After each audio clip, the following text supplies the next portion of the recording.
पूर्ण करिए। आपने कुशा से कोई संकल्प लिया तो उस संकल्प को पूर्ण करिए। अब भगवान ने जैसे ही संकल्प की बात करी तो आदरणीय शुक्राचार्य जी का मत्था ठनक गया कि यहां तो कोई गड़बड़ी चल रही है, यहां तो कोई गड़बड़ी चाहिए। संकल्प की बात क्यों कर दिया ब्राह्मण? संकल्प का मतलब है पक्का रजिस्ट्रेशन। तो बुलाता है ना, बोले को जरा इधर आइए महाराज। मैं कहता हूं ये 52, 53, 54 के चक्कर में मत पड़ो। हमें तो कुछ गड़बड़ लग रही है महाराज, ये संकल्प वंकल्प के चक्कर में मत पड़ो, चलो आओ। हमें तो ये लगता है जैसे देवताओं के कार्य सिद्धि के लिए स्वयं ब्रह्म, स्वयं परम ब्रह्म तुम्हारे दरबार में तुमसे कुछ मांगने आए हैं और संकल्प के चक्कर में मत पड़ो। तो महाराज बलि गुरुदेव के चरणों में साष्टांग गिर पड़े कि मेरा इससे बड़ा भी भाग्य क्या हो सकता है, इससे बड़ा भी भाग्य क्या हो सकता है हमारा कि वो आदि पुरुष परम ब्रह्म जिसकी झलक देखने के लिए, जिसकी झलक पाने के लिए त्रैलोक निरंतर लालायित रहता है, आज वो परम ब्रह्म जिसके लिए मात्र से सृष्टि की उत्पत्ति, पालन और संहार है, वो विधाता आज हमारे दरबार में हमसे कुछ मांगने आया है, तो हमसे बड़ा भाग्य क्या हो सकता है। हे गुरुदेव, हमारे दोनों हाथ में लड्डू हैं, अगर भगवान मुझसे सर्वस्व मांग लेते हैं तो हमसे बड़ा भाग्यवान ब्रह्मा की सृष्टि में और कोई नहीं होगा। और अगर एक ब्राह्मण है कुछ मांगेंगे तो मैं इनको सहजता से दे दूंगा, इसलिए मुझे रोकिए नहीं। तस्मात् त्वत्तो महीमीसात् वृणेहं वरदर्शवा, तस्मात् तत्तो महीमीसात् वृणेहं वरदर्शवा, पदानि त्रीणि दैत्येन सम्मतानि पदा मम, सम्मितानि पदा मम।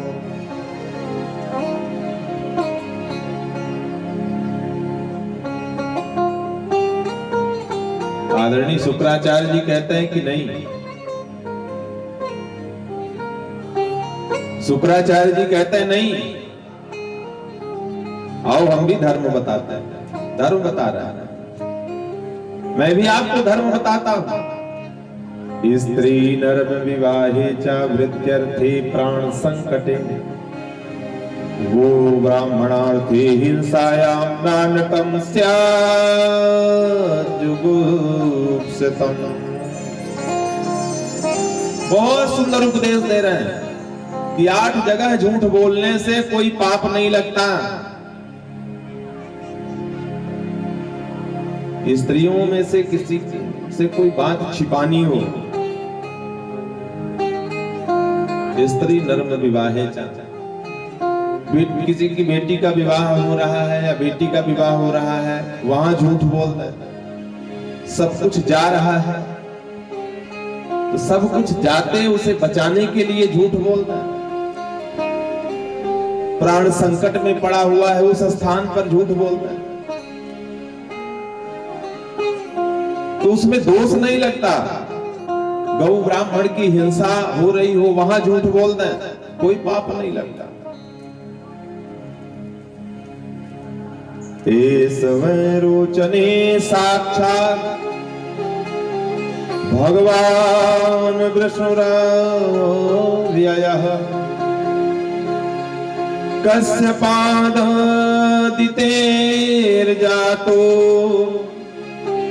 कस्य पाददितेर्जातो,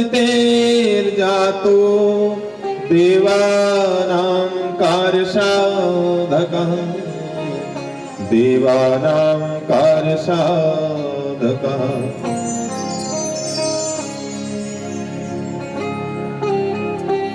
ये देवताओं के कार्य सिद्धि के लिए आए हैं महाराज, इनके चक्कर में मत पड़ो। मैं कहता हूं झूठ बोल दो, कोई बात नहीं। अब इधर जब शुक्राचार्य जी पीछे लगे तो वामन भगवान भी जल्दी करा रहे हैं, कहीं ऐसा लग रहा है कहीं ये कान न वर्दे चेला है। गुरु भी बड़े विचित्र होते हैं, गुरुओं की भी श्रेणी बताई गई है। असली, नकली, फसली और दखली।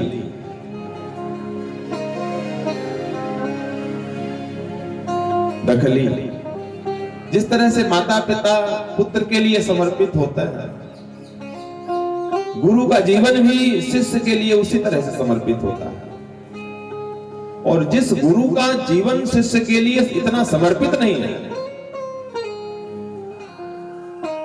उसे इस संस्कार में जुड़ने का अधिकार नहीं है। हरई शीस धन शोक न हरई, हरई शीस धन शोक न हरई, हरई शीस धन शोक न हरई, हरई शीस धन शोक न हरई, सोगर घोर नरक महु परे, सोगर घोर नरक महु परे, सोगर घोर नरक महु परे, सोगर घोर नरक महु परे, हरे शिष्य धन शोक न हरई, हरई शिष्य धन शोक न हरई।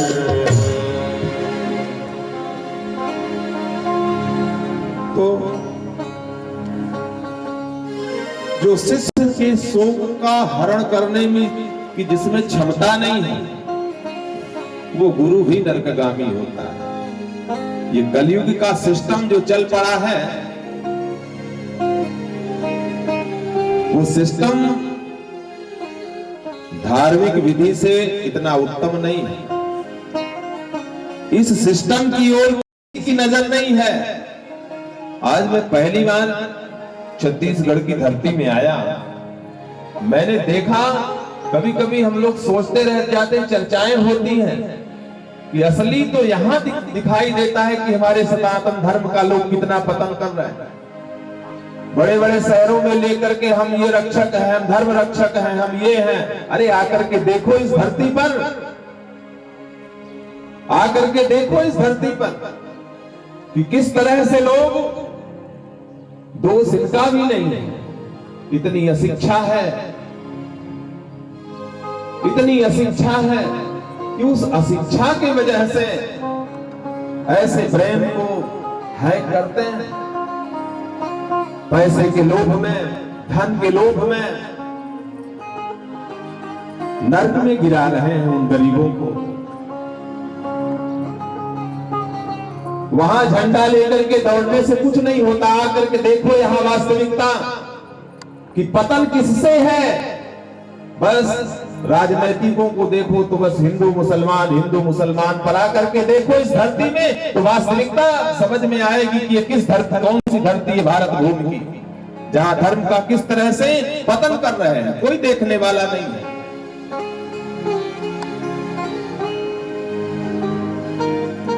बड़ी विडंबना है। एक श्रेय रह गया है, जो जुड़े हैं तो किस तरह से धन का आहरण करें। फोन से दीक्षा ले लो, पांडाल में बैठ करके दीक्षा ले लो, और तब तक गुरु है जब तक माल नहीं निकला तब तक। न उत्तम संस्कार की बात है, न उत्तम मार्ग की बात है, न उत्तम धर्म की बात है, न उत्तम कर्म की बात है। बस एक ही बात है कि किस तरह से आपका धन निकले, बांधे और चल जाए। मैं इस चैनल के माध्यम से इन बच्चों को बहुत बहुत धन्यवाद है। बहुत सारे लोग जुड़े हुए कथा में। मैं कहना चाहता हूं कि अगर वास्तविकता देखना है तो इस धरती में आकर के देखो।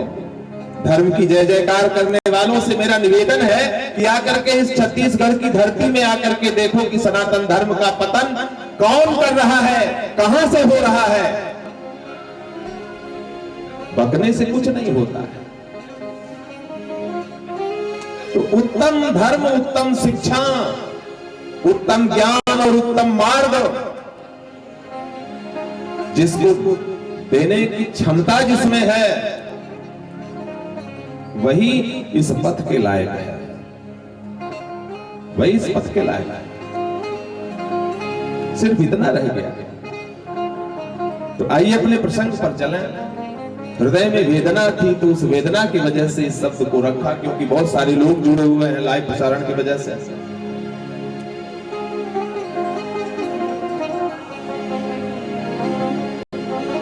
हरई शिष्य धन शोक न हरै। वास्ता सिर्फ इतने से ना हो गुरु का कि आए और आपका धन लेकर के चल जाए।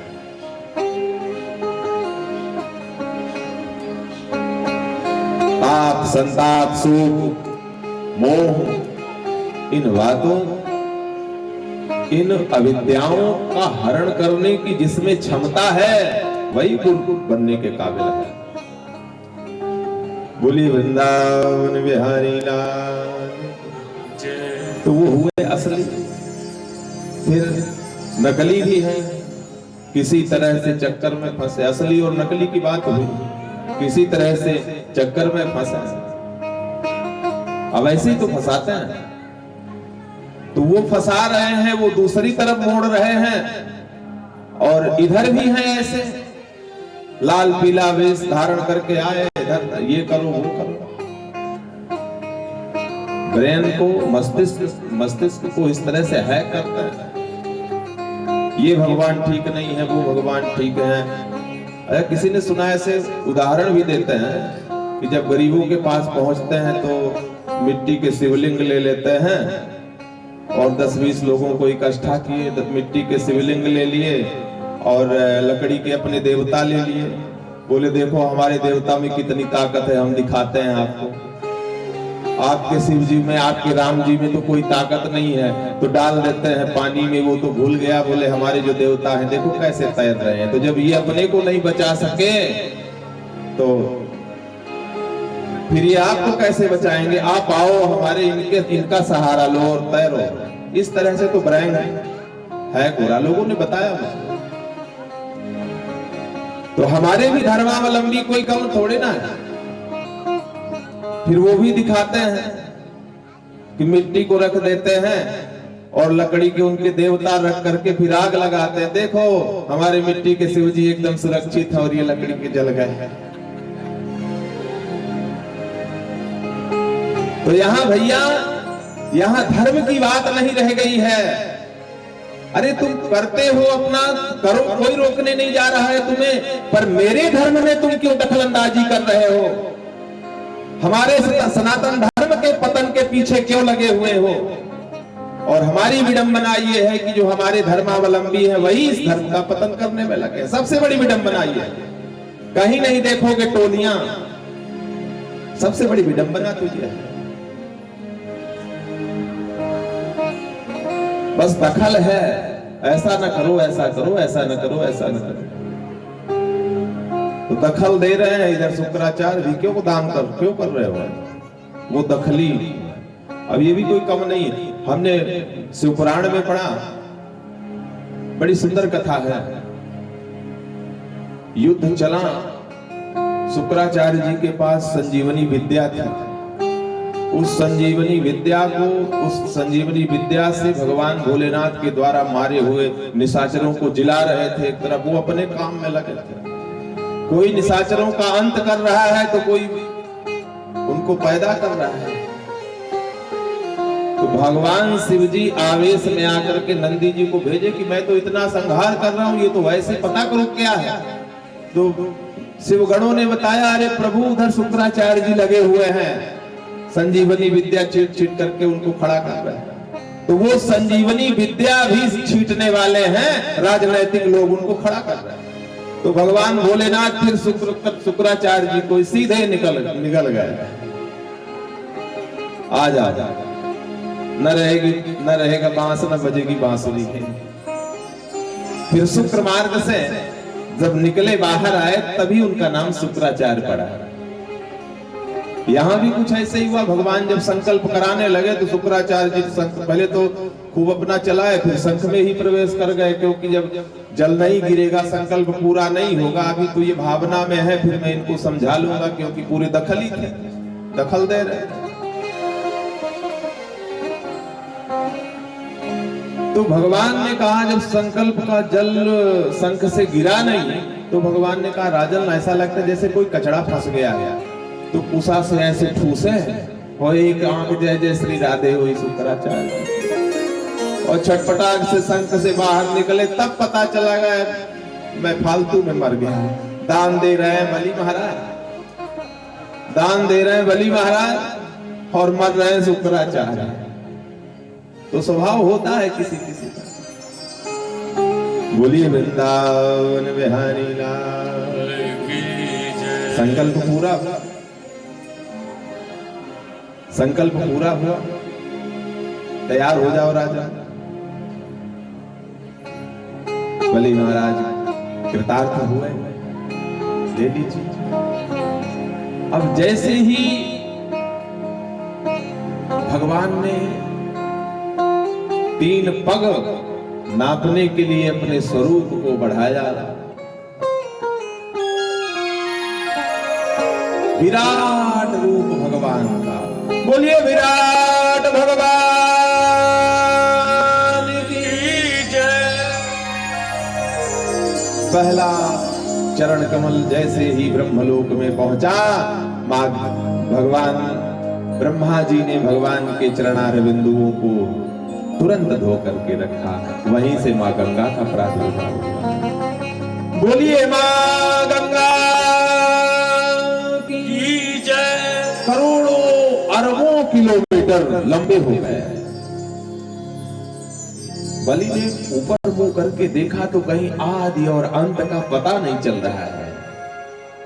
त्रैलोकी भी पार करके परमात्मा का चरण ब्रह्मलोक तक पहुंचा, जहां ब्रह्मा जी ने भगवान के चरणार बिंदुओं को अपने चरणार बिंदुओं को धो करके अपने कमंडल में रखा।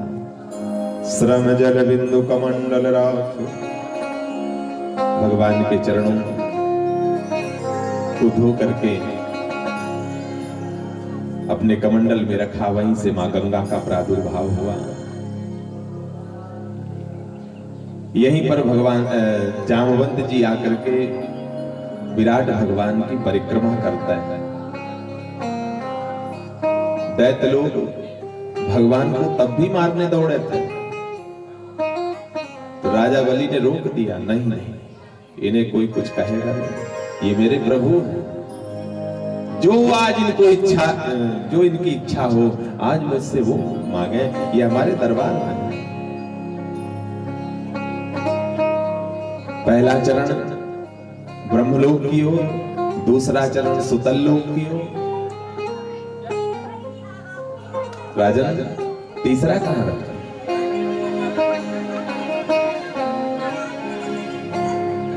क्या हुआ?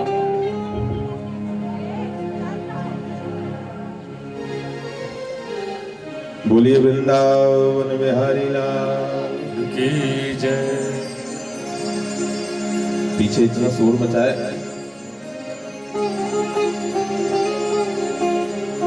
तीसरा चरण कहां रखें?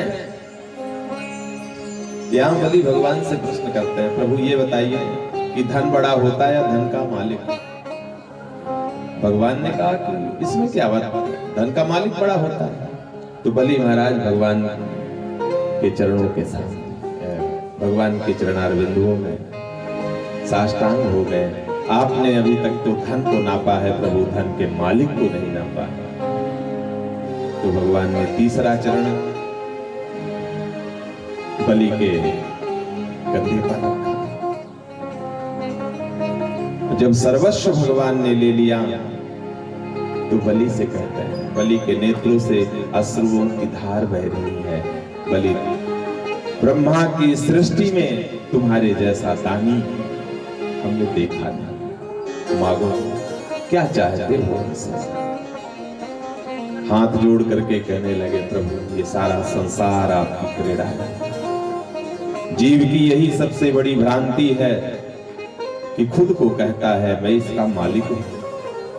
खुद को जीव कहता है कि मैंने ये बनाया है। खुद को जीव यहाँ इस संसार में साबित करना चाहता है कि ये सब कुछ मेरा है। यही उसकी सबसे बड़ी भ्रांति है। ये मेरा मकान है, ये मेरा फ्लैट है, ये मेरा घर है, ये मेरी संपदा है।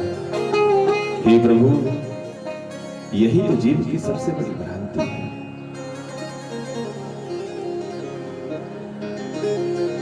भगवान ने कहा कि इसके जैसा दानी और इसके जैसा ज्ञानी इस खानदान में कौन हो सकता है। मांगो बलि, क्या चाहते हो। बलि ने कहा, प्रभु मुझे स्वर्ग नहीं चाहिए, मुझे त्रैलोक्य नहीं चाहिए। आपने जो ले लिया, जिसे मर्जी हो ये सब कुछ दे दें प्रभु। आप मिल गए। मुझसे बड़ा भाग्यवान कौन है जिसे आप मिल गए। मुझे कोई आपत्ति नहीं है प्रभु, जिसे चाहे उसे दे दें। अगर आप वर देना चाहते हैं तो केवल एक ही वर है। जहां भी रहूं, जिस स्थिति में रहूं, मेरी जैसे निद्रा खुले संसार की ओर जैसे मैं निकलूं,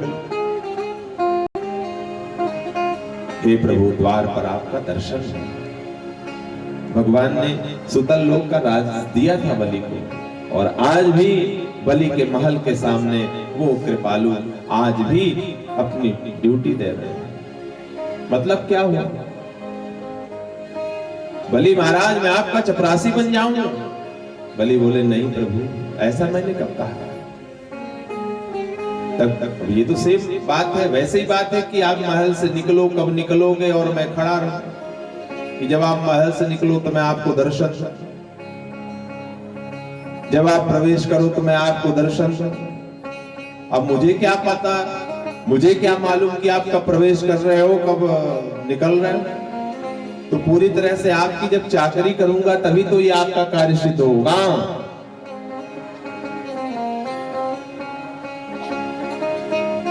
तो भगवान ने कहा, मैं वचन देता हूं बलि कि नित्य ही द्वार पर आप मेरा दर्शन करोगे, यही मेरा आशीर्वाद है। लक्ष्मी जी आती है, नारायण भगवान लक्ष्मी जी के साथ वैकुंठ की ओर जाते हैं, और वामन रूप में भगवान आज भी राजा बलि के घर में विराजमान है। ये मेरे प्रभु की भक्त वत्सलता है। सब कुछ लेने के बाद भगवान फिर इतना देते हैं कि युगों युगों तक, कल्पों कल्पों तक, जन्मों जन्मों तक, जब तक इस धरा, इस सृष्टि में सूर्य चंद्रमा स्थित है, स्थिर है, प्रकृति अपने स्थान पर स्थिर है, तब तक उस महापुरुष का के चरित्र का गान किया जाता है। यही हमारे सनातन धर्म की सबसे बड़ी विशेषता है। बोलिए वामन भगवान की जय। आइए उन भगवान के युगल चरणारविंदों का चिंतन करते हैं। सजा दो घर को गुलशन से, सजा दो घर को गुलशन